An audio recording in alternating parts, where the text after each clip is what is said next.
Blóðþyrstu og uppreisna gjörnu hlustendur. Þetta dýnamíska hlaðvarpið 2 á topnum með dýnamíska blaðamannadúóinu Oddi Ævari og Tóta.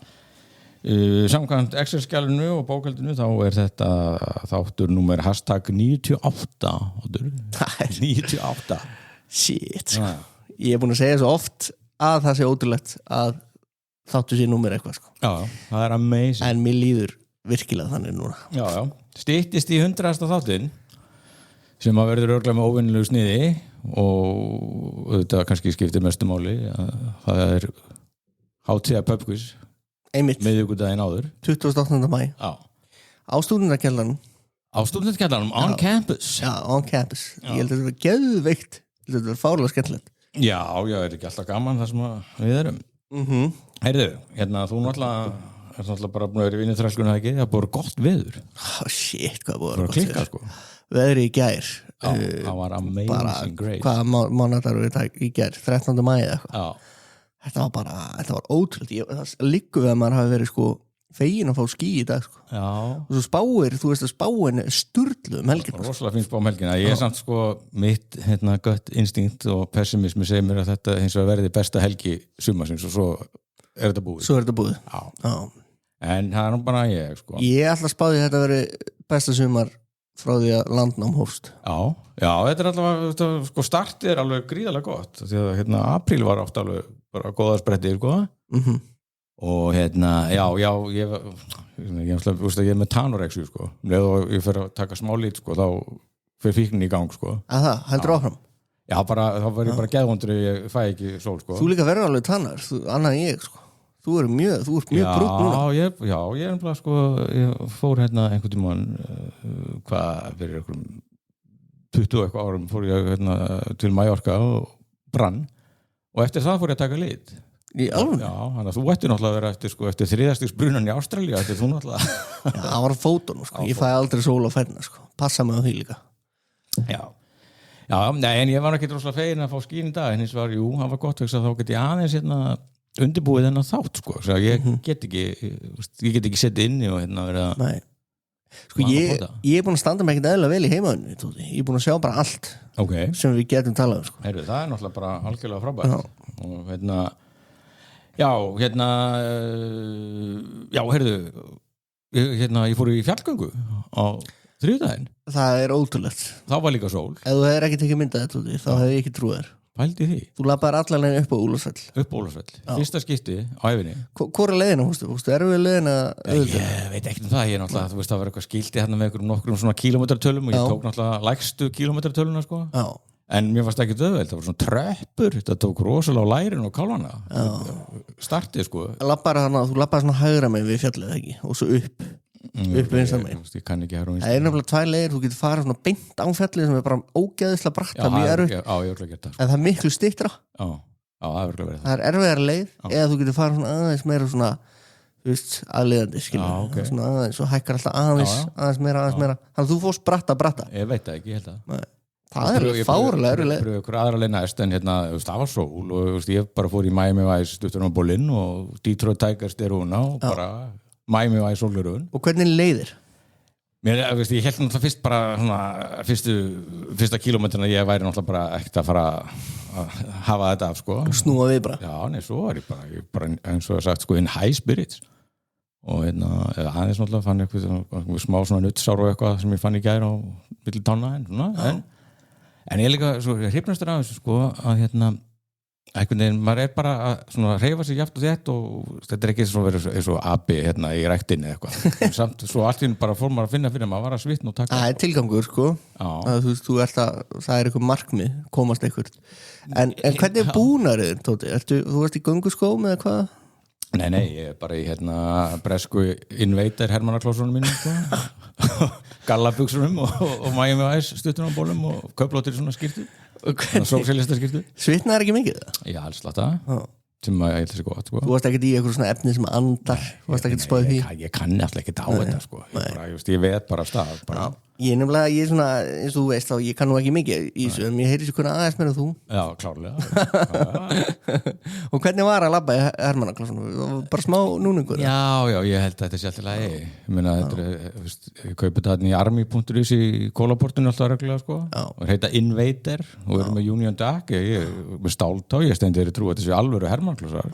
Hvað heldur að herrmenn, þeir eru alltaf að ganga, ótrúlega langt og mikið. Það er hárrétt. Sem að minnum nú á það að því að við erum hérna í annað skipti á nýja rekurstanum og Laugavegi 27. Svo geggjaður staður.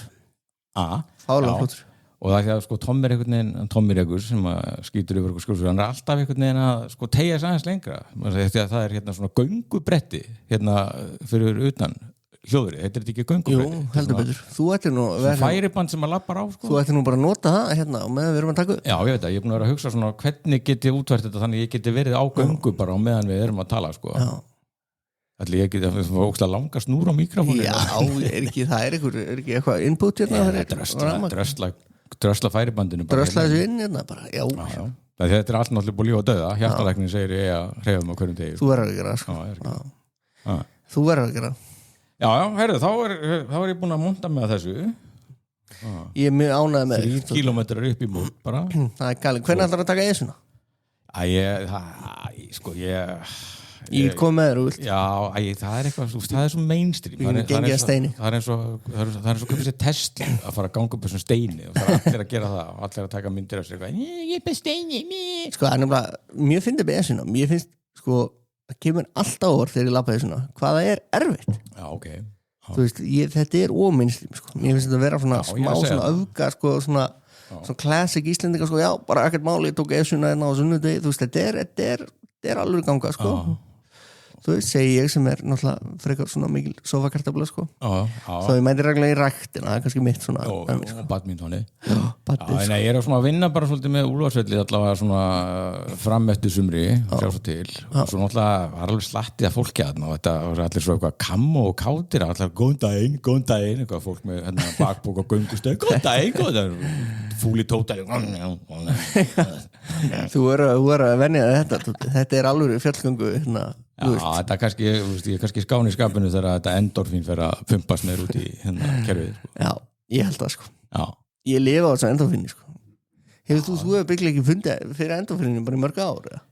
Nei, kannski samt meira í seinna ára, ef ég mani þetta rétt, sko, þá held ég að áfengið það brenni upp, ekki kannski endorfínu, einhverju svona gleði hormónum sem að líka ná að framleiða, sko. Þannig að ég líti að vera hressari núna en ég var fyrir 6 árum. Já, klálega, sko. Klárt mál. Svo náttúrulega kemur þessi sól og þetta er svo geggjað og það vestavita mér þá langum mér svo ógeðslega í sígarettu að ég er alveg að verða crazy. Já. Ég skil það. En hérna Ertu eitthvað, þú veist það, ertu að nota ykkur að plásta? Já, ég á 2 daga eftir á minnsta plásturinum. Þetta er búin að vera sko alveg 10 vikna prógram sem er að klára sko. Ok. En það er bara, það er ekki svo, ég get ekki staðist þetta. Heyrðu, þú ert eitthvað montað sem að glápa mikið, við ætlum nú að hérna við náttúrulega erum sko, alltaf að brenna inni og þú varst að vera áhyggjur innan daginn að hvernig þú komast yfir þetta, en við ætlum að reyna bara að vera svolítið sjarp, gestlausir 2 á topnum í dag og taka bara Andor og Sinners og allt bara sem við á að éta. Andor var að klárast Sería 2 Disney Plus droppaðu síðustu 3 þáttunum af 12. Já, þeir eru búin að droppa 3 þáttum einu alltaf. Já, þeir eru svona chunks. Já, það er mjög merkilegt. Okay. Veitu, hvernig byrjaði þetta? Manstu það? Apríl? Nei, mars? Já, svona. Ef við taka það núna? Nei. Byrjaði bara, hvað ertu búin að horfa á, fyrir utan topic þáttarins, Sinners og Andor, hvað ertu búin að horfa á meira? Ég byrjaði á Móapland. Já. Það er búið að tala um það, hvað það er gott. Og hvað ertu komin eitthvað áleiðis? Ég er á þætti nummer 2-3 og þáttur nummer 1 er helviti góður, sko. Hann dreifur mann svoleiðis inn, sko. Það er líka stóri leikarar. Þetta er náttúrulega, sko, leikarahópurinn er náttúrulega urlaður. Þetta er eiginlega galið dæmi. Vistu hver er að gera þetta? Hver fær þetta? Guy Ritchie. Það er Guy Ritchie, það hlaut að vera. Ég var ekkert búin að spá þessu. Þú varst náttúrulega búin að segja mér þetta í þessum þætti. En svona þegar ég horfði á þetta, bara svona, ég var bara svona, vá, hvað eru góðir þættir? Nei, góðir leikarar í þessu. Galið, sko. Mér finnst þetta bara að vera heldur með því svona besta sem Guy Ritchie hefur gert mjög lengi. Við vorum alveg sáttir við Gentlemen sem var nú bara í gangi fyrra og þess vegna hefur svolítið ágjörð þessu sko því að þetta svona, hann svo sé eitthvað svona Taylor Sheridan heilkenni sko það gera ógeðslega mikið, þá náttúrulega reiknum maður með að eitthvað fara að klika þetta gott og svo ég séð eitthvað þarna á Facebook eitthvað lið eitthvað alveg tuðandi þetta sé allt glata og svo liðlegt handrit og eitthvað ble og svo eitthvað bara heldur ég að sé eitthvað bara líkur á því að það verði ekki endurnýjað og gerði önnur sería og þá var þetta svo mikið baklas út af lélegum reym hjá leikunum það skiptir máli en gott ég að vera að minnast á Mobland hvað ekki 3 þættir eftir eru ennþá 3 þættir eftir? Þetta 10 þáttar rönn sko og ég held að ég hef verið að horfa þátt 7 daginn það var 8, 9 og 10 já Ég held einhvern veginn að var allt komið og ég vildi einhvern veginn tryggja mig sko, að þú veist, ég vildi bara geta horta á þetta allt í beit Já, nei, það er ekki alveg en sko Gatnúskeið En svo bara, sá ég bara Facebook síðustu viku sko, það er bara kveðin upp stóridómur Jón Viðar Jónsson Já Leikhúsgagnrýnandi Íslands og góðkunningi tveggja á toppnum kom til okkar í kránþátt fyrir margt lengu svo lengu síðan að fréttablaðar enn á lífi Já, einmitt, þetta var í bíóvarpinu, ekki? Já, sem við köllum þá krúnuvarpið þegar við vorum í Game of Thrones eða The Crown kránvarpið og krúnuvarpið hvað? Já, krúnuvarpið og kránvarpið við köllum þetta bara allt saman en ég var alveg fílið glad að Jón Viðar, hann náttúrulega við hefum eitt sameilt greinilega margt, aðalega samt að hann svona bresku krimafíkil eins og ég og hann segir á Facebook eins og sem við vita sem þetta stundum þennan þráminn, þá eru sjónvarskrimmar einn af mínum helstu veikleikum. Ég reyni þó nú orðið að leggja ekki heilu þáttaraðirnar, séu þær ekki allar komnar á sinn stað og ég geti lagst í hámið, eins og oddur. En ég gerði undantekningu nú á dögunum og fór að horfa á glænýja breska þáttaröð Mobland í símasjónvarpinu og enn ekki búin að jafna mig. Þetta krimmi eins og þeir gerast bestir hjá Bretunum og eins og við vitum gerast þeir nú varla betri annar staðar. Hárrétt. Ég ætla ekki að tjá mig hann listrænt séð nema ég mjög hissa ef Helen Mirren fengi ekki Óskarinn eða eitthvað þess kyns fyrir leiksinn í afgamalli og fordrukkinni glæpadrottningu sem ennþá til alls vís. Þau Pierce Brosnan minna mest á Macbeth-hjónin en það stöku sem vísa til þeirra í hörku góða handriti Ronan Bennett. Svei mér ef ég ekki orðin eins húkaður innan gæslappa á svona lagað síðan ég lá á barsalliðu framhaldsleikrit mútasins eftir Francis Durbridge. Þér eru fleiri en ég nógu öldri til að muna það með mér. En sennilega myndi þau ekki virka svona á mann nú. Tímandi breytast og krimandi með. Þetta náttúrulega bara, þetta verður ekki betra. Það er hárið. Eina sem fyrir töðunar mér Pierce Brosnan. Já. Að mér finnst hann tala með samar heim og að tala með í Eurovision-myndinni. Já, hann svolítið, já.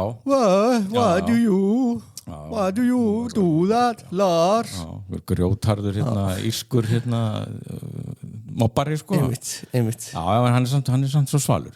Já. Og Tom Hardy náttúrulega, hann mest cool lifandi maður. Tom Hardy náttúrulega heldur þessu uppi. Já, algjörlega. Rosalegur sko. Já, og svo Helen Mirren náttúrulega, ógeðslega góð og aftur svona sterk materfamilja samt algjörlega ólík gömlunni í 1923 sko, pælir því. Já.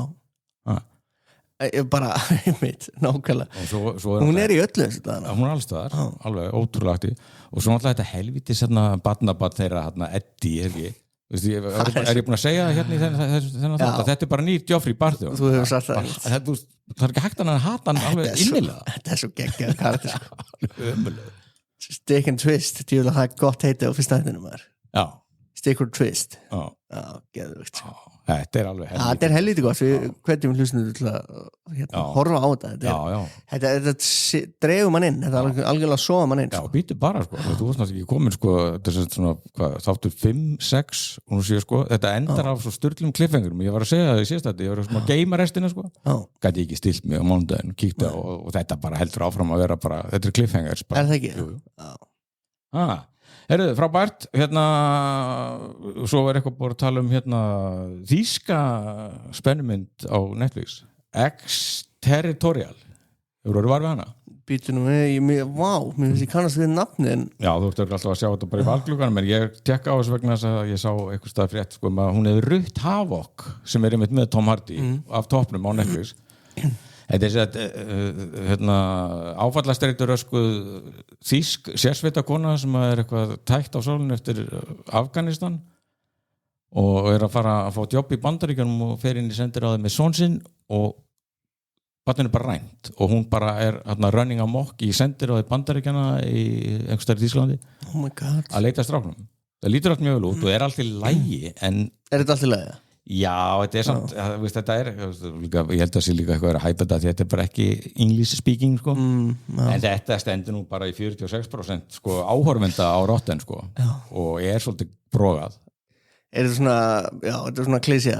Já, bara ekki alveg þetta bara svona samt að vera flotta típur þarna og ég tók þetta í 3 skömmtum sko, bara svona fyrir svefnin Mér finnst bara eins og með Netflix dæmi, með listan þar af því sem vinsalast þetta bara svona, þetta breytist alltaf bara dag frá degi líka sko. Já, þetta svona ört Já, nú bara eitthvað Deadly American Marriage í nummer 1 í movies Ég veit að þetta eitthvað heimildáttur greinlega heimildamind sig og svo ég nefnilega frekar hrifin að þessu sko en ég, eins og ég sagði hérna einhvern veginn daginn á horfði ég á eitthvað svona mér bara óðbuð það málið var það róttalegt sko það var eitthvað fólk sem hvarf og kemur ljósa þú veist, það sem drafði var bara eitthvað sem þótti mjög væntuð sko, það var ógeðslegt svo eitthvað Fred and Rose West A British Horror Story þú veist, það Manstu ekki eftir Fred og Rose West? Nei, þetta nummer 1 í TV shows Það ógeðsleitur hjón sko, þetta var svakalegt mál hérna, ég man ekki hvernig það var nákvæmlega þau voru alltaf að lokka heim til sín sko, ungar konur og drepa þær og mér minnir þess að þau þurfti að grafa upp bakarinn hjá þeim og hann var alveg krökt af líkum þar minnum mig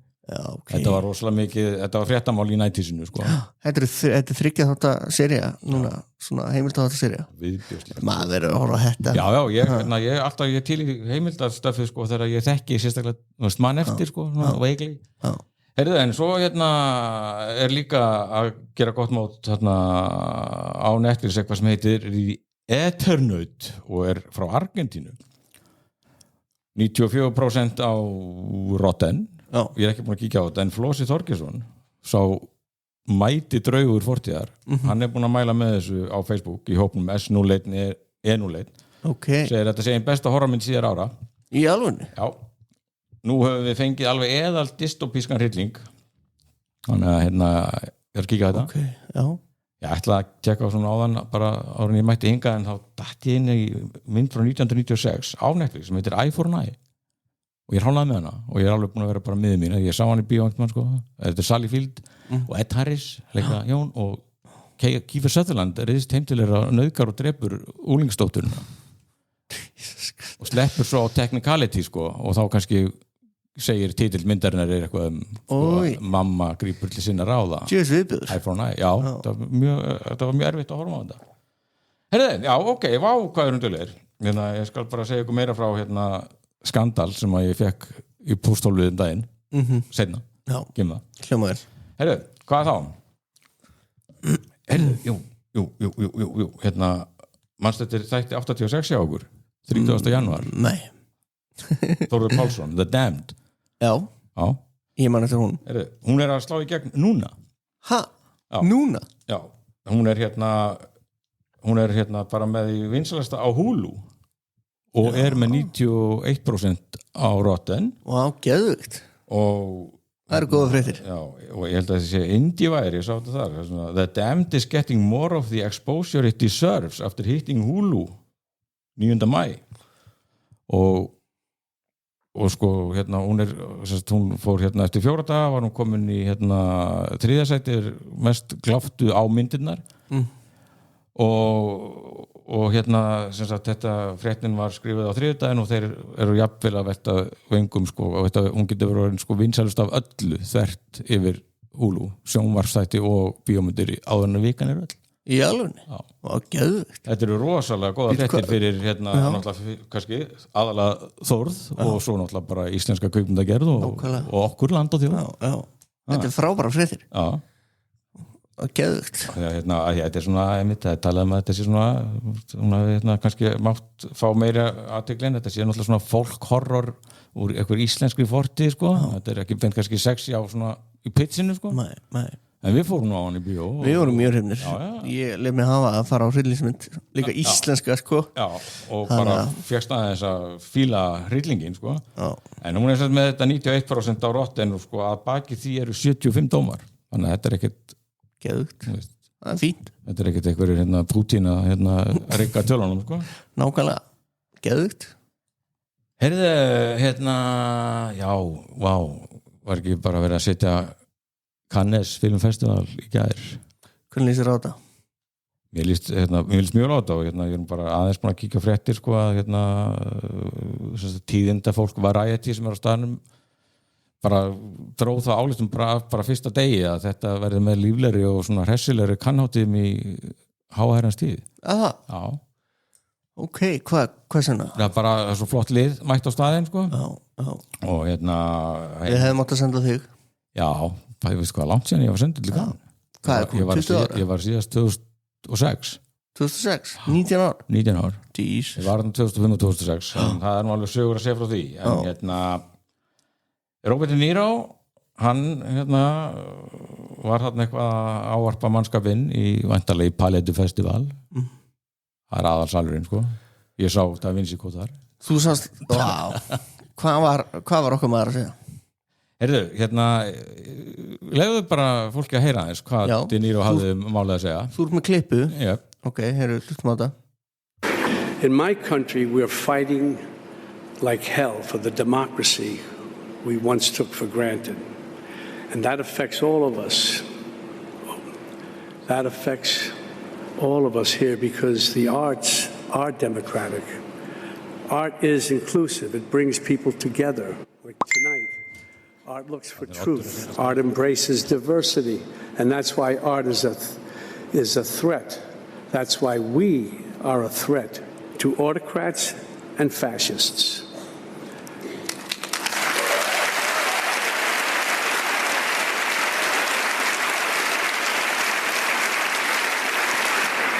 America's Philistine president has had himself appointed head of one of our premier cultural institutions. He has cut funding and support to the arts, humanities, and education. And now he has announced a 100% tariff on films produced outside the U.S. Let that sink in for a minute. You can't put a price on creativity, but apparently you can put a tariff on it.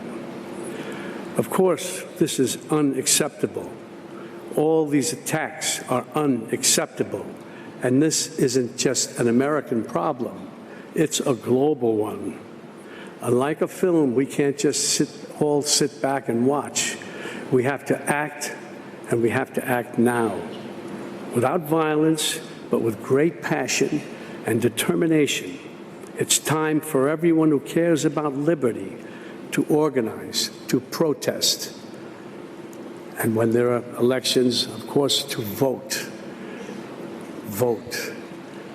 Tonight and for the next 11 days, we show our strength and commitment by celebrating art in this glorious festival. Liberté, égalité, fraternité. Jafnrétti bræðralag. Hvílík eldræða hjá okkar manni. Og hann hekkur hann ítrekkað enn og aftur í sama gnýrun og hann hefur ekkert vanda Trump-kveðirnar hingað til sko. Nei. Kallaði hann bulli og gangster og ég veit ekki hvað.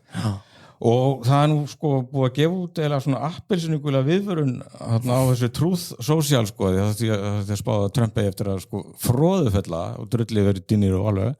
Sérstaklega því að Trump alltaf svolítið veikur fyrir að vera svona inn í Hollywood sko. Þetta svona flotta, þetta hans lið sko, hann vill vera þarna sko. En þarna fekk hann á bauginn og sem nú samt sko áttunum eftir að nefna það, hann algjörlega búin að kasta stríðsanskanum núna sko í smettið á okkur Star Wars nördunum. Ég sá amerískir bandarískir Star Wars aðdándur eru trilltir á Facebook að því að Hasbro ætlaði að fara að gefa út eitthvað svona retro kalla Star Wars kalla fígúru sko.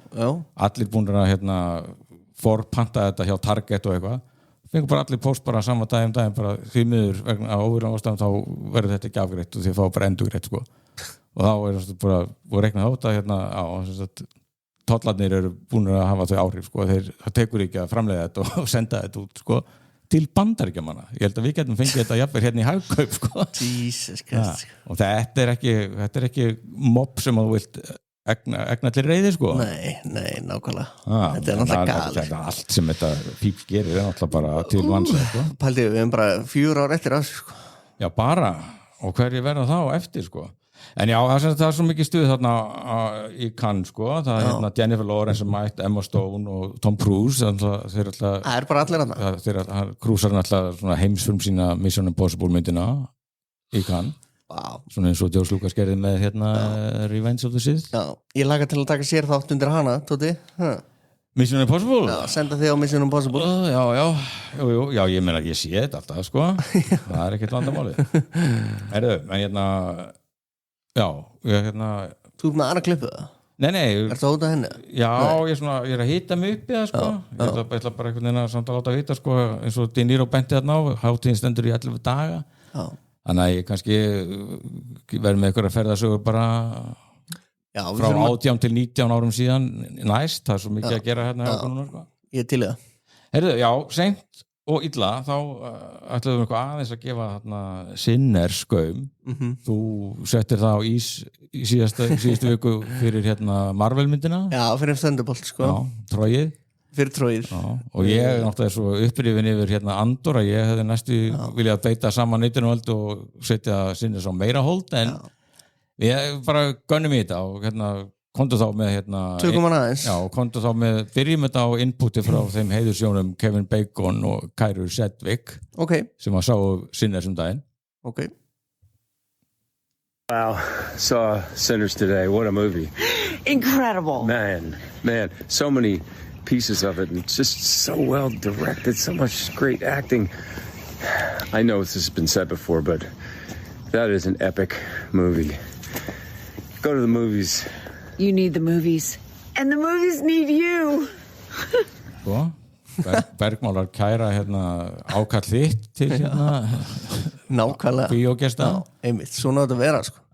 Þau voru eins og svo margir aðrir yfir sér í vinn og þessi mynd stendur í 97% á Rotten og Empire vinnur okkar gáf henni 4 stjörnur. Þetta er einn fullkona mynd til þess að fara í bíó. Já. Það er bara þannig. Já. Twists and turns og ég bara, þú veist, ég vissi ekkert við hverju ég var að búast þegar ég sá hana. Og ég náttúrulega var skítrættur í öllum þessum fucking bræðuatriðum hann í byrjumyndarna, sko. Já. Mér finnst það hrikalegt, sko. Og mér finnst það vera svona undirbúið einhver svona rosa, ég veit ekki, ég náttúrulega veit ekkert hryllingsmyndir eins og þú veist, en þetta var svona vera undirbúið svona rosalega drunga. Já. Og svo allt hérna finnst mér svona eins og í svona næstu því í miðri mynd, þá er einhvern veginn, þá mæta vampírurna, sko. Já. Mér finnst það fyndið, mér finnst svona fyrsta atriði með vampírunni. Mér finnst svona smá svona nánast einhvern veginn out of place einhvern veginn með við aðantarnar. Já, uppbygginguna. Mér finnst uppbyggingin vera svona alltaf því svona dulafull, sko, eins og það var eitthvað svona fáranlega dulafullt að fara að gera, sko.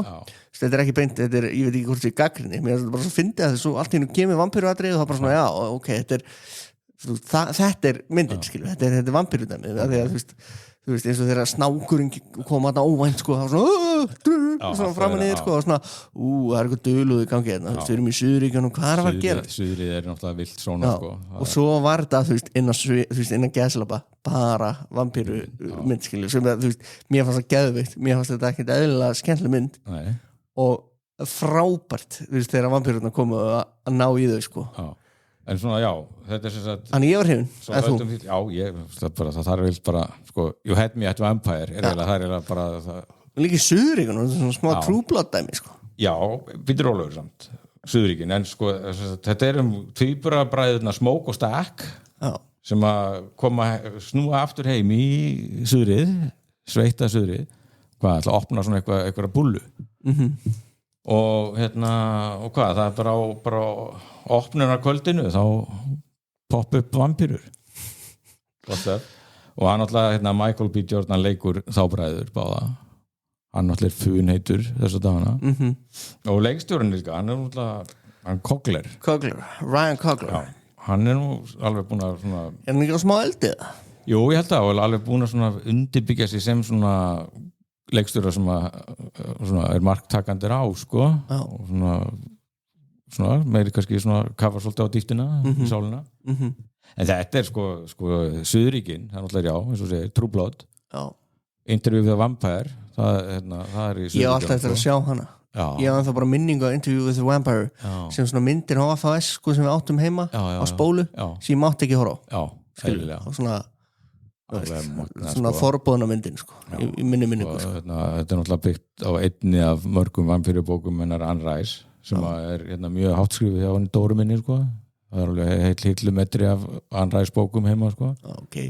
Og hún búin að stúdera þetta miklu betur en ég, svo eru þættir í gangi sem held ég fara svona kannski, fylgja kannski sögutræðin maður betur en samt svolítið svona tekið og samvikið en sko ég hans sá sem mynd Neil Jordan sem gerði garðin frægar með Crying Game og þetta ógeðslega góð mynd en það sem magnastuðin þarna eru leitið saman sko, þeir tveir leikarar sem ég hata mest og innilegast síðustu 30 árin sko, Tom Cruise og Brad Pitt alveg sko og náttúrulega Brad Pitt náttúrulega hann leikur hann Louis sem náttúrulega ógeðslega leiðileg grenjuskjóða þannig að það fór hann mjög vel sko samanskapið fannst mér Tom Cruise ekki alveg hafa bitið sem að Lestat þarf að hafa sko Nei, hann er guða Nei, en þetta alveg, þessi mynd bara búin að vera að gera það ferlega gott en að því að þú ert svo lítið fyrir hrylling flokkar þetta sem hryllingsmynd eða spennumynd eða? Nákvæmlega, ég myndi flokka þetta sem thriller held ég einmitt að því þú veist, ég veit ekki sko, þú veist, það eru myndir sem að þú munt aldrei fá mig til þess að sjá og ég mun ekki einu sinni gera það fyrir fyrir þennan þátt, fyrir hlustendur þú veist, það er svona eins og Conjuring og eitthvað svona viðbjöður ég vil þetta ekki í mitt líf sko. The Nun og eitthvað svona ógeðsleg skrimsli sko. Ég bara þú veist, ég geti þetta ekki sko. Skilur og þetta er ekki þurfa að leggja þetta á þig og getur þetta en þessi myndlum ég uppleiði hann ekki sem eitthvað svona árás á mig ég uppleiði þetta sem bara mjög spennandi mynd og minnum einmitt hlustendur á við tölum alltaf hispislaust allt sko, getur spillar einna mér varst, ekki það ég sé endilega að fara að ræða það til hlítar en þú veist endin ótrúlega skemmtlur gott svona twist innan geðslappa bara skemmtilur allt í einu hann bara orðin eldgamall og skilur þannig að það eru bregður og tvist í lokin og bara, þetta er bara fínt stöf þetta er bara fálega gott stöf þú veist, mér fannst svona eins og ég segi, þetta er ekki beint gagnrýni en mér fannst svona hvernig andi myndarna var og það var eitthvað svona tempo eitthvað í gangi í byrjun myndarnar svo allt í einu bara kemur mér leiði svona næstu eins og þessu vampíratriði væri sko tróðið inn í myndina það sem að það er allt í nú koma og mér er svona smá out of place sko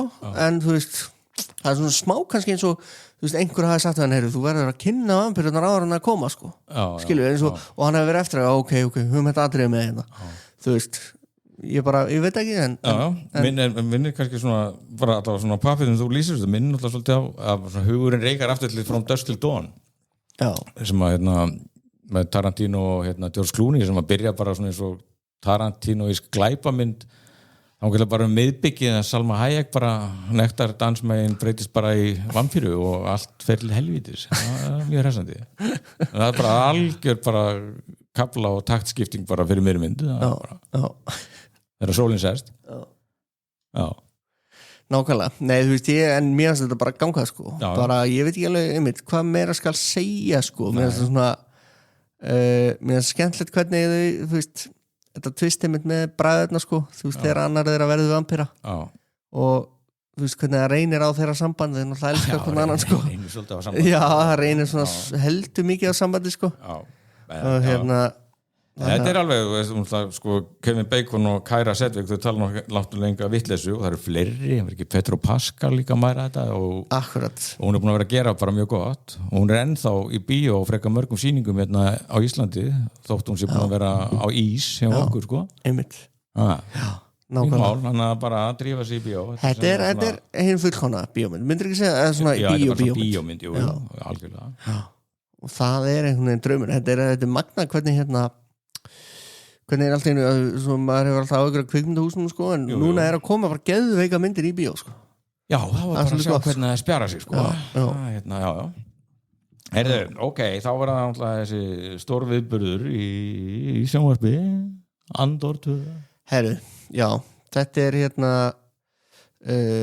ótrúlega ok, minnum náttúrulega við tölum þetta hispislaust, spoilera dæmi sko. Já, en það ég trúi nú gjörun öll sem að láti sig virkilega máli varða síðan og búin með þetta það eru 2 eða 3 dagar síðan þetta var í sko, síðan þessu að droppa sko, hvað, ég er að reyna áttum með hvað ég á að byrja að tala um þetta sko já Ég manstu hvað gerist í allri seríunni? Ég man ekki hvernig byrjunin var. Svo leiði sko, þetta byrjun á því að Cassian Andor að stela eitthvað svona TIE Fighter frá keisaraveldinu sko. Alveg rétt. Brotlendi svo hjá okkur sturluðu svona skæruliðum í einhverjum skógi sem mjög geðstyrir og hættulegir sko. Já. Og meðan svona Mon Mothma, eins og Dóra segir, Angela Merkel þeirra þarna í galaxíinu bara vera í samkvæmslífinu en alltaf að plotta sko. Og þetta er, ég veit ekki sko, þetta er náttúrulega bara eitthvað alveg geggjuð heildarhugsun og þeim var svona kannski lengi að komast í taktin með fyrir séruna. Það var rosalegt slow burn og svona Andor var alltaf eitthvað festast í einhverjum langdregnum aðstæðum, var í fangelsi og sem var eiginlega samt langbesta senan og langbesti þátturinn í þeirri seríu sko. Og svo hangir þetta allt saman og svo náttúrulega verður þetta verið í synki við Rogue One sem náttúrulega er náttúrulega það besta sem hefur komið í Star Wars bíómyndagomunni bara síðan eitthvað. Eina sem er eitthvað svona intellectual, eina sem er eitthvað svona, það er eitthvað svona eitthvað pæling, það er eitthvað svona metnaður og það er það sem ég finnst einkennir þessa Andor-seríu, þú veist, hvað heitir hann, Tony Gilroy sem er að gera þessa hætti. Já, hann er kreatorinn. Maður horfði á þessa hætti, seinni seríuna, fyrst seríuna og maður hugsa bara svona, af hverju er enginn búin að Disney búið að eiga þetta í núna hvað 10 ár og það er ekkert eitthvað svona world building eða expanda, þú veist, stækka heiminn. Það er ekkert þannig, þú veist, eins og í þessari seríu, hvað sjáum við allt í einu? Þú veist, við sjáum allt í einu við sjáum allt í einu spítala, þú veist, það er bara eitt svona dæmi, sko. Spítala í Star Wars heiminum. Þú veist, það hefur aldrei verið áður, það hefur aldrei verið neinpæling með það. Þú veist, eitthvað fleiri, þú veist, ég bara man ekki dæmi akút núna, sko. Rosalega jarðtengt bara og einmitt. Og sko Empire, vinnur okkar, þeir gefa þessu 5 stjörnur, það er fullt hús og ég held að þetta standi í 97% í kritík í Rotten og þetta er ógeðslega gott sko, þetta fyrir langt fram úr væntingum mínum sko og ég er þannig stattur sko, mér langar að byrja strax aftur að horfa á þetta. Mér langar að horfa Rogue One. Já, nei, og ég ætla bara að taka þetta, ég ætla bara að horfa aftur á fyrstu séruna, svo þetta og enda svo Rogue One og hann Diego Luna sem leikur Andor, hann var nú búin að segja held ég í einhverjum viðtölum eftir fyrri seríuna að þegar Andor verið búið þá mútti aldrei horfa á Rogue One með sömu augum og þú gerðir sko fyrir 10 árum sko. Það er alveg hárrétt. Það er alveg hárrétt sko. Og það, pældi því, það er 9 ár síðan að svo mynd kom út. Já. Það er galið. Já. Og það er nú verið að tala hún á 10 ára afmæli mitt á næsta ára, þá verið að tala það byrjaði, það er að klippa saman nokkra þætti sko og sína þetta í bíó úr season 2 Andorinu sko. En þetta er bara rosalega góða persónur, fáránlega góða leikarar og spennur, ég var bara átti mjög erfitt með mig í spennufaktorinu sko, ég með Mobland og svo þetta og ég var bara mjög órólegur og þetta er samt þannig sko, þetta er svolítið svona svipað Titanic sko, þú veist nákvæmlega hvernig þetta endar og þú veist að þetta mun enda mjög illa sérstaklega fyrir þetta lið sem er að sprikla í uppreistinu þarna en þetta er samt alveg bara high tension sko. Já, sko, ein spurning sko, hvenær var það? Þetta var í næst síðasta 3 þátta pakkanum. Þættir hvað, 69, 68, nei, 789 þá allt í einu er tekið ár, er ekki þá? Jú, og það var oftar í þessu, ég held að það alltaf verið ár á milli batsanna sko, 3 þættir og svo alltaf year later. Þau voru einhvern veginn allt í einu fannst mér vera komin að Andor Rogue One Jesús maður, Andor á Javin þú voru allt í einu komin að Javin og ég var smá veltaði fyrir mig þar sko, eitthvað, ég kannski vilja vita meir hvernig við byrjuðu einhvern veginn, skilur við, sem uppreisn, eða þú veist, eða misti ég af einhverju kannski, er ég eitthvað örugglega með þess að vera svona smá allt í einu, já, nú erum komin uppreisn þú veist, við erum byrjuð að vinna þessar uppreisn saman og þú veist, ég er ekki að segja þetta búið að vera svona brot, þetta búið að vera svona uppreisnar sellur út allt sko, svo þarna er að vera að draga ég hef kannski vilja sjá sko. það gerast þú veist, ég er ekki að segja að það hefði þjónað sögunni sko, sem eru væntanlega raukin fyrir að það sést ekki og hann spólaði bara áfram af því að þú veist, þessi serið er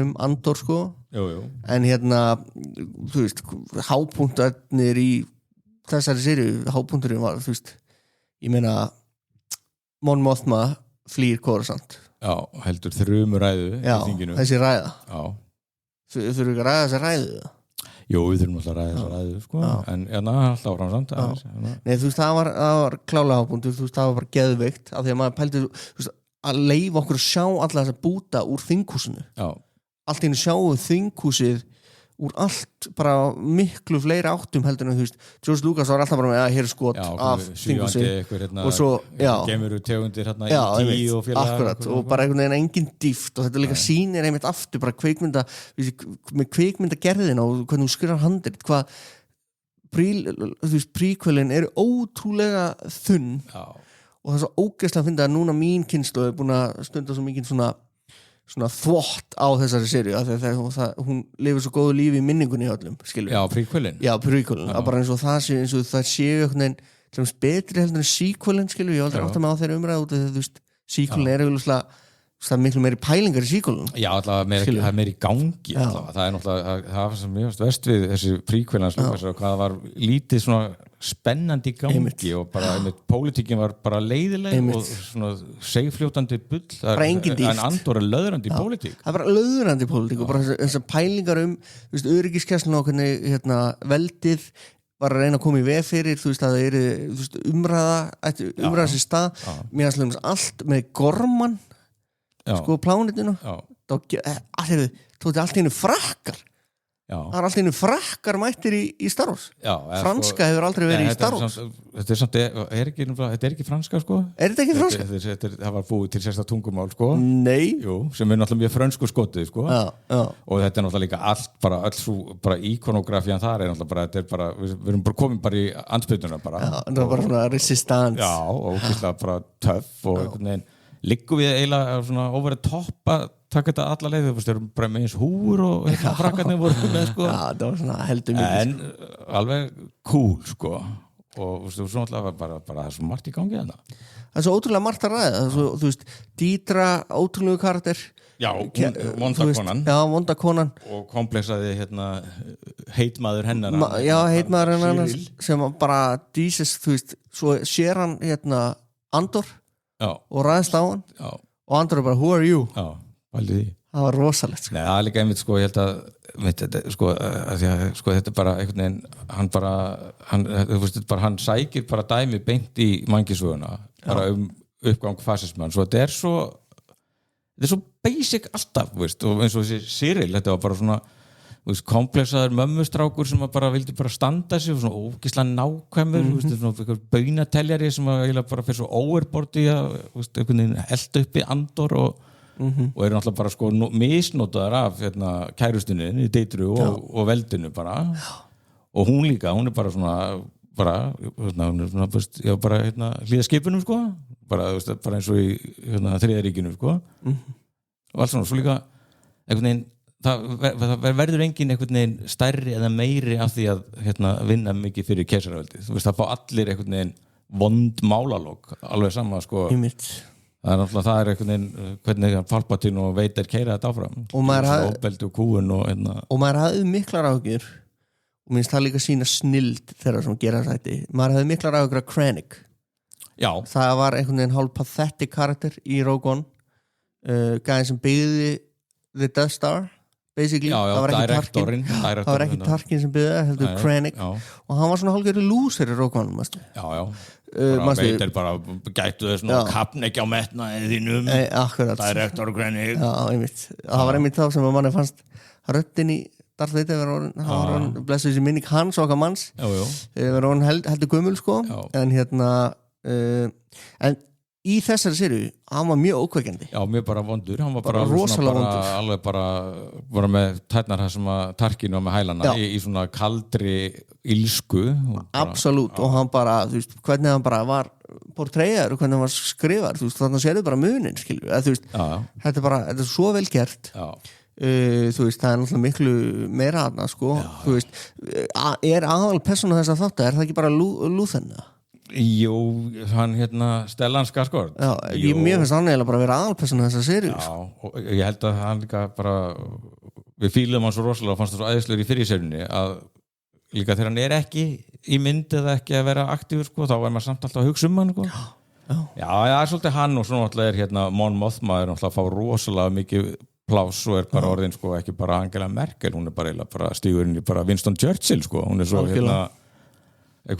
mikilvæg í þessu en þetta svo geggjar personur og svo ég alltaf svo skotin í Biggs konun hans Andor sko sem var alltaf bara farin sko áfallastreitu rösku eftir rosalega pyntingar bara hræri í heilanum á henni hausnum á henni fyrir sér sko og bara hann dópisti og að því að Lúþen náttúrulega svo hann svo óvandur að meðlum hann bara fítarinn, hann bara dílerinn hennar sko til þess að hún sé ekki að trufla Andor við það sem hann var að gera Hvernig varst það sá þáttu það sem að hún einhvern veginn fer af Javin? Já, það kannski svolítið svona já, en hún náttúrulega sko, The Force náttúrulega manipulera eða svona hún búin að fatta að Cassian hefur mjög mikilvæg hlutverk gegna og hún má ekki vera allir þess að trufla hann eða hann var alltaf að fara að hætta sko, hann var alltaf bara einn mission enn og svo bara og það var pælingi með þessari konu spátumskonunni sem að sína máttarlækninum þannig að jú, ég var búin að hafa áhyggjur af Biggs að ég var skotin inn strax bara í fyrstu seríu sko ég held hún myndi ekki lifa þessa seríu af sko en hún forðar sér eða fer og því líka endalók fyrir hana maður já og náttúrulega eina ljósið í myrkrinu sko sem að hellast yfir í endan og að því að við vitum hvað býður svo í við vitum að Andor hann deyr hann ekki að fara að koma tilbaka sko. með Jyn Erso sem að sést ekki í þessum þáttu nei, enda ekki áriðin bara virkur karakter en þannig að Andor og barn já, við fáum að sjá það í lokin að hún Biggs með lítið barn í fanginu já og það samt hann ekki að New Hope því að það annar krakki sem þarf að leiða þetta til lykta í framhaldinu hann Luke okkar en það samt líka sko að því að þú veist hvernig þetta endar sko það var bara öll örlög og allt sem Cassian gengur í gegnum þetta verður alltaf sko tragiskara að því að við vitum að hann ekki að fara að meika þetta hann bara svolítið máli sko og allar þessar hetjur sem eru þarna sko gera geggjaða hluti þetta náttúrulega allt bráðfeikt sko þetta steindrefst allt það engin af þessum personum eitthvað að gaufast í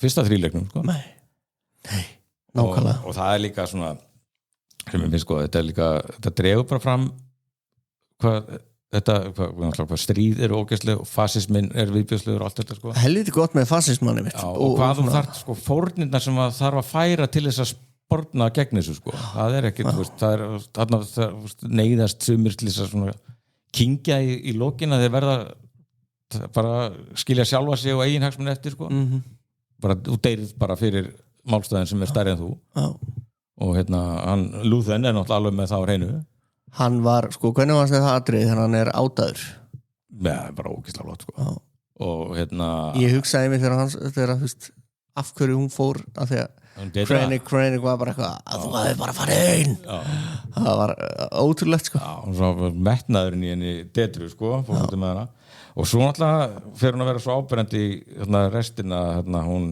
Kleia sem sidekickið hans Lúþen og ég var einhvern veginn ákveð þetta Leia þetta Leia í duðleikjari og ég var bara orðin ég var bara farin að fá gæsa og bara já Leia að taka þátt í þessu svo náttúrulega var Kleia, ekkert Leia nei, það hefur verið pínu skrítið það náttúrulega bara gekk ekki upp sérstaklega því að kom var ekki 10. þáttur þá var tekin svona útúrdúr þar sem að Arnar Tómas alltaf byrja sig verið að koma svona útúrdúr að þættir svona hvernig leiðir Kleiu og Lúþen lágu saman mér finnst það fallegt þetta var svona útúrdúr sem var bara alveg kærkomin það var bara ógeðslega flott algjörlega geggjað sko það eitt risamál í þessari seríu sem ég vil ræða þarna byrtist einhver maður sem ég hafði bara einhver hugmyndu hver var hvað maður hann var bara á þinginu með Mon Mothma og tryggja henni einhvern aðgang að þinginu til að halda ræðu Bail Organa, nema hver þessi dúddi? Þetta ekki Bail Organa rólegur,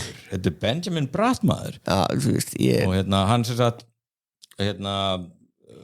Jimmy Smith þinn Bail Organa hann Bail Organa, já kemur fyrst fram náttúrulega í príkvölunum og búin að koma í Obi-Wan Já, og var í Rogue One. Já, og það skandall að þeir hafa ekki fengið hann aftur. Það var ekki hægt. Þetta var svona þegar var að fara að leika í öðru, Boston East eða eitthvað serið sem enginn horfur á og enginn að spá sko. Eitthvað scheduling konflikt en hins vegar sko fannst mér þetta að vera alveg rosalega góð skipting og Benjamin Bratt, þetta bara truflaði mig nákvæmlega ekki neitt. Hann er alltaf geggjaður leikari. Og hann er svona myndalegri og hann meiri töggur í honum heldur en Jimmy Smith sko. Já, hann er svo yngri náttúrulega líka. Já, hann deytaði Julia Roberts. Já, hans besta hlutverk í Miss Congeniality.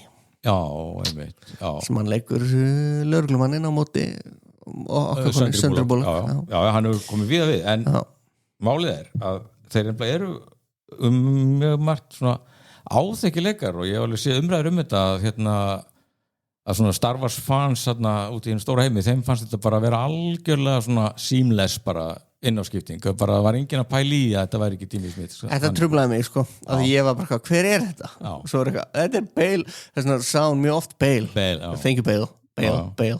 En sko, kúlið þetta fyrir mér er að þarna er verið sko skipta einni legendary sjónvarslöggu inn á fyrir aðra áttar á því. Er það ekki? Jimmy Smith náttúrulega sko var svona heldur bara eiginlega frægur í NYPD Blue sem hann leik Detective Bobby Simone og Benjamin Bratt sko hann var í Homicide Live on the Street þar sem hann leik Detective Ray Curtis og hélt svo áfram að leika Ray Curtis í Law and Order. Öll vött falla alltaf til Law and Order. Það er alltaf hannig. Þannig að ég var bara, ég var alveg ánægð með þetta. Þetta hefði verið skemmtilega svona upp á continuity að Jimmy Smith hefði bara getað haldið áfram, en hann vildi greinilega, kannski sér hann fyrir sér að þó að enginn mun horfa á þess að þetta verið langlífari, sko. Þannig að þú veist að Andor er búið, sko. Þannig að það er ekki verið ekki tengt um það. Þetta maður er alveg bara svona, maður er næstu svona alltaf í hryggur, sko. Þetta er rosaleg sería, sko. Já. Og sko, þegar þú tala á hann sko, að þín kynsló væri einhvern veginn að svona pop-up príkvelin þá hafa samt príkvelin sko bæði þarna einhverjar teiknimynda þættirnir og hvort það var Obi-Wan eða Ahsoka. Þetta var að gefa príkvelum dýft sko. Já, algjörlega. Og það sem við Andor gefa öllum bálkinum dýft, alveg frá sko A New Hope 77 og bara sequelunum og prequelunum og já, bara eins og þið og svo fannst mér líka bara geðvigt hvernig ég læni þessu upp sem svona The Emperor's Energy Program. Já. Það er svo geðvikt sko. Þriðji orkupakki keisarans, hann er nú bara allt annað og verra en við heldum sko. Einmitt. Og var ekki, er það rétt hjá mér, það er kannski miskilningur að Gorman plánetan, hún hefur verið í ykkur öðru efni, það er kannski misklingur. Ég held hún að komið við sögu í hvort það voru myndasögur eða eitthvað. Já, ok. Vantar okkur Geir Finnsson, sko. Já, nákvæmlega. Eða Stefán Pettersson. Voru við ekki, var Gorman ekki í Obi-Wan þáttan með? Þessi voru einhver staðar og það var bara allt ónýtt og hann var hann með leiðu eitthvað. Já, hann var að kíkja aftur Obi-Wan. Ég ætti ekki að opna þetta stílbók sem ég kipti þarna. Það er gali Obi-Wan sig í bíómynd, sko. Já. En sko, þetta er sko, já, svo finnst mér þetta sko líka varpa svona einhvern veginn ljósi að mér er dýft á hvað heitir þetta, sequelin að því að, af hverju er svona auðvelt fyrir þetta New Order að rísa, það er búið að frelsa vetrarbrautina undan keisaröldinu, svo bara líða bara nokkur ár og þá var bara komið eitthvað New Order. Það vantar sjónvarseríu til þess að fucking segja okkur hvað gerist þar. Já, en það ég held að það sé í súbtextinu í Rogue One þessu, að því að bara hvernig tannhjól sko fasismans virka og hvað er auðvelt að sko manipulera lýðræði út í fasisma. Það er alltaf fullt af svona fólki eins og Dedru og þessum Cyril þarna eitthvað. Debatið. Það er svo stutt í bakslæði. Debatið á myndli hvað heitir hann áttur? Lúsen? Nei, Lorraine. Hann Stellan. Já, Stellan Skarsgård. Já. Akkur man ekki hvað person heitir. Luthen. Og Dedru í búðinni. Já, you hate freedom. You freedom. You only want to sow chaos. Já. Þetta var bara svona alveg bara. Já, mér verður bara óglatt að þér. Já, það er líka fullt meira sem að mun láta þér verða óglatt framöndan. En svo lendur hún allir í fangelsi allir sem munu sjá hann aftur Nei, ég hugsa samt að það örugglega einhvers staðar einhver memo sem að það sé að vinna með hana frábær líka ógeðslega leikun og fílusvipurinn á henni og fyrirlitningin sko, ótrúlega góð sko en sko þetta er svo flott og líka það er svo mikil sál í þessu og allt alltaf bara heimurinn hvernig hann allur hannaður hvernig bæta við svona alls konar litli hluti sem ég vildi að ég myndi muna meira heldur en bara spítalinn en þú veist það bara svona alls konar hluti ég hugsaði bara svona akkur hefur aldrei neitt, gert neitt við þetta þetta er svona bara daglegt amstur og líf í þessum heimur og líka alltaf engin Jedis og að þeir ekki þeir eru útöðir engin geislasverð og það bæði sko náttúrulega sýnir sko fram á hversu opbóðslega mikilvægir Jedarnir voru það megnið að þessum bardöfum hefur nú gengið betur eða hefur þó ekki verið með einn Kate Fisto eða eitthvað fíblið engin svo leiðis sem að bæði svona sýnir hvað þeir eru æðislegir en líka svona náttúrulega jartengir þetta alveg rosalega og náttúrulega þegar kemur þessar Imperial Officerin sem ætlar að nauðgani Biggs það var rosalega senna og það var nú eitthvað trillingur þetta á ekki heim í Star Wars af hverju á þetta ekki heim í Star Wars það er ekkert verið að sko að ekkert verið að pússa neitt sko stríð og afleiðingar þeirra í þessum þáttum en það nefnt sko koma aftur þú veist að debatið alltaf Star Wars þú veist ég meina George Lucas vill bara að það sé fyrir krakkar skilur sé bara fyrir börn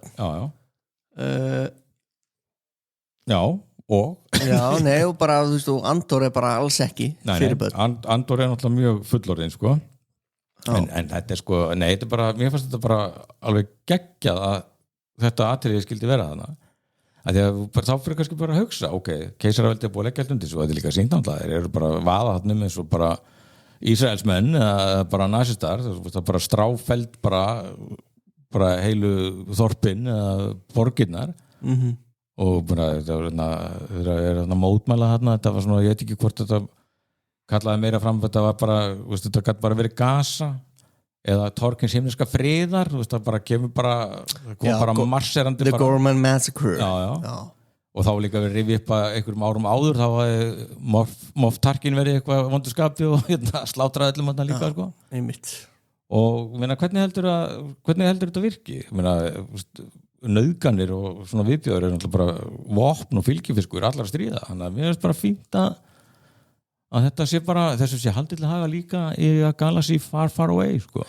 Algjörlega sko. Það var mjög svona átakanlega erfitt atriði þetta líkvið þetta var ekki svo ljótt en þetta ég fekk svona flashback bara í Irreversible sem er náttúrulega bara einhver besta hræðilega mynd sem ég sé það sem að Monica Bellucci nauðga alveg hrottalega í myndinni ógeðslega góð mynd ég sé hann einu sinni og ég get ekki hugsað mér aldrei eftir allir í sálarmyndi og þetta var náttúrulega bara sjónvarp en þetta er svo gott og það er náttúrulega að tala um það sko þetta er náttúrulega langbesta sem hefur komið í Star Wars bara líka við í 50 ár en þetta er líka bara eiginlega það besta sem hefur gert í sjónvarpi mjög lengi og þú getur tekið Star Wars út úr þessu einmitt að því að það er bara spítali og það er bara að vera að vinna og eins og þegar maður horfði á fangilsatri í fyrst seríunni ég bara hugsa að þetta er ekki eins og Star Wars skilju af því að þetta er að því að allir aðrir sem hafa gert Star Wars það er alltaf bara svona það er bara þessi formúla ævintýri einhver bjargar einhverjum sigur á vondakallin sprengja eitthvað upp í loft upp þú veist, allir eru hamingjusumir það er einhvern veginn hefur verið formúlan sko og þeir hafa ekki gert neitt með Star Wars sko og svo einhvern veginn eru þú veist með Ahsoka eða þú pælir í hinu sérjunum þú veist Ahsoka, Obi-Wan ég hef ennþá ekki hort á Skeleton Crew Sue me Nei, ég hef ekki komist í það mér langar að horfa ég hef ekki komist þú veist þessi teiknimynda þetta sem er alltaf bara gerð fyrir börn þú veist það er ótrúlegt bara þegar maður horfir á Andor bara wow, af hverju er ekki löngu búið að gera þetta og af hverju er ekki eiginlega bara verið að gera þetta þú veist Star Wars fyrir fullorðna eða bara vinna meira með hann heim sko, allavega, og persónusköpun Tony Gilroy er búin að sína það er alltaf að segja hvaða sögur sem er innan þessa heims og þú getur líka bara stigið út úr þessum heim og þá er þetta bara svona pólitískur njóstna thriller sko einmitt, af því að hann var líka bara svona akkur var ég ekki með keisaran og svartöðan þú veist það bara var ekkert pláss fyrir þá sko. Nei, sem að það var nú eitthvað að vera að freistast var eitthvað pæli að láta kannski Palpatine segja eitthvað og ég náttúrulega þykk alltaf eitt forstjók frá Vader sko og ég náttúrulega svo fastur í þess að ég var að brákun ok, þetta Leia, Kleia Leia en svo var ég eiginlega ekkert svektur sko, fannst mér bara betra að Kleia var bara Kleia sko þetta náttúrulega ótrúlega nafn sko þetta náttúrulega leti nafn þetta ákveðin leti nafngift sko Kleia. Já, en það líka svona ákveðin hefð fyrir því í Star Wars heiminum að þegar þú ert í duðleikjar og skiptir nafn sko, þá setur bara Ben fyrir framan Obi-Wan eða einmitt bara K fyrir framan Leia, ég er Kleia. En ekki Lúþen bara, hann eitt besti bara karakter sem hefur verið bara sík. Já, líka því að náttúrulega bara Stellan Skarsgård er svo fáránlega góð leikari. Hann náttúrulega bara handan sko. Gali sko. Þetta er robbóslega vel hefnað og gott stöf og svo mér eru svona smá páskaegg, mannstu við að tala páskaeggin? Já. Þetta er náttúrulega legendary lína úr Rogue One, Rebellions are built on hope. Þarna fengum við bara að sjá hvar Andor pikkaði það upp. Já, svona einhverjum gaur sem vann í móttökunni á hótelinu á Gór, hvað það heitir. Einmitt. Svo líka náttúrulega minnst á Tarkin og eitthvað á hans illvirkjum sko, mjög gott. Ótrúlega þeir hafa ekki fengið töluteiknaðan Cushing í verkið. Já, það var eitthvað neginn ekki alveg nóvinsalt. Og svo, þú ert að líta á klukkuna. Já, smá.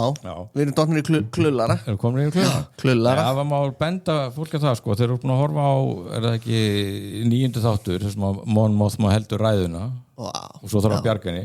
Að þá er alveg upplagt að skella sér beint í teiknumyndaseríuna, Star Wars Rebels, í season 3 þáttur númer 18 Secret Cargo það tekur við Mon Mothma á flottanum sko hún enda bara í hvað heitir það, Ghost kynskipið hjá þeim Ezra Pound og þessum aukagarðinu þetta er bara beint continuity sko það er rosalega já, mjög flott sko og það er alltaf margt svona það eru fallega tengingar í allar áttir og segja eitthvað meira.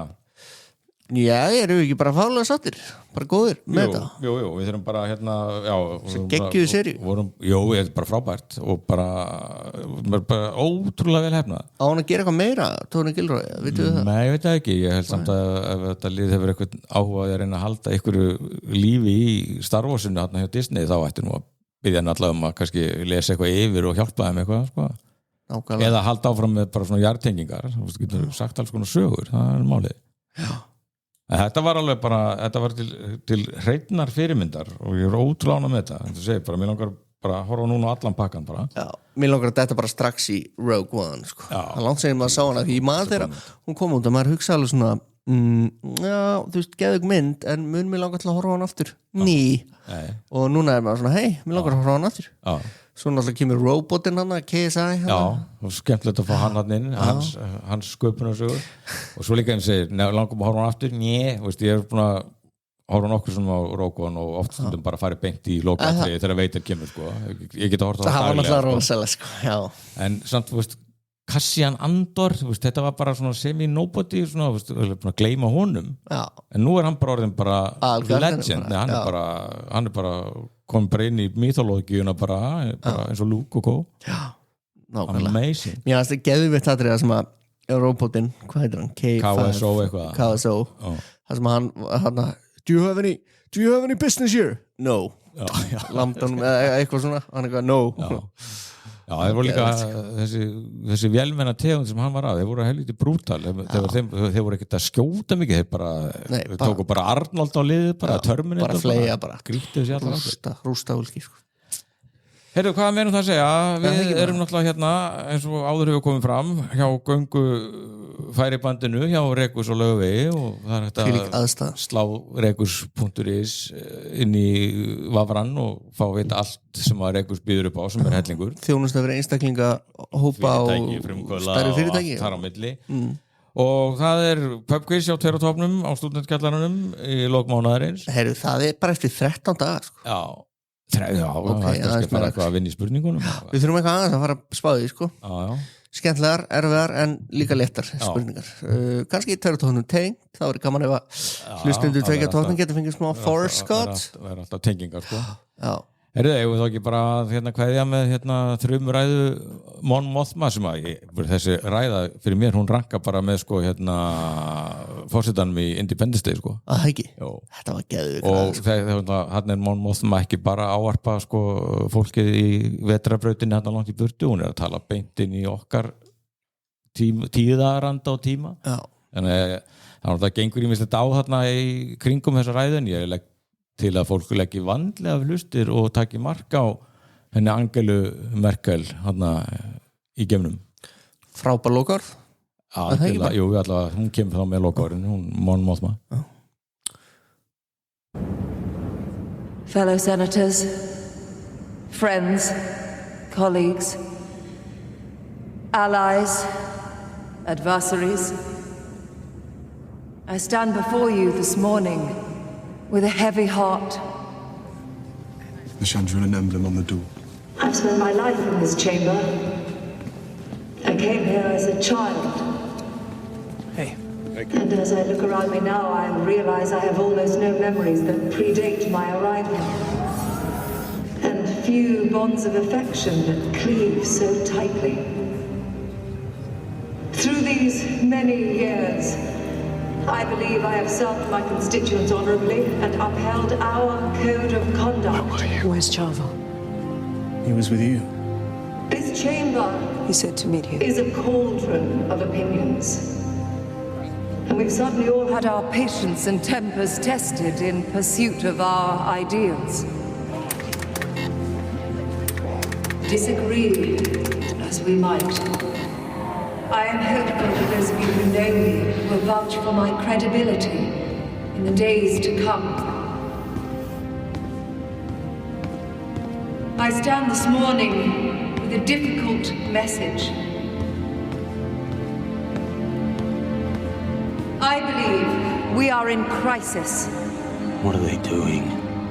The distance between what is said Shut it down. And what is known to be true has become an abyss. It's locked. Why is it locked? It's supposed to be. It hasn't been locked all year. We know, we fixed it. What? We checked the protocol. Open it. You need the sequence key. So let's have it. We took it up to the security office yesterday. Of all the things at risk, the loss of an objective reality is perhaps the most dangerous. the death of truth is the ultimate victory of evil. When truth leaves us, when we let it slip away, when it is ripped from our hands, we become vulnerable to the appetite of whatever monster screams the loudest. I don't care if you have to cut power to the whole chamber. Get her off the air!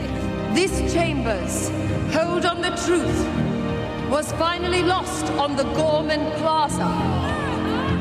What took place yesterday, what happened yesterday on Gorman was unprovoked genocide. Yes, genocide. And that truth has been exiled from this chamber. And the monster screaming the loudest, the monster we've helped create, the monster who will come for us all soon enough.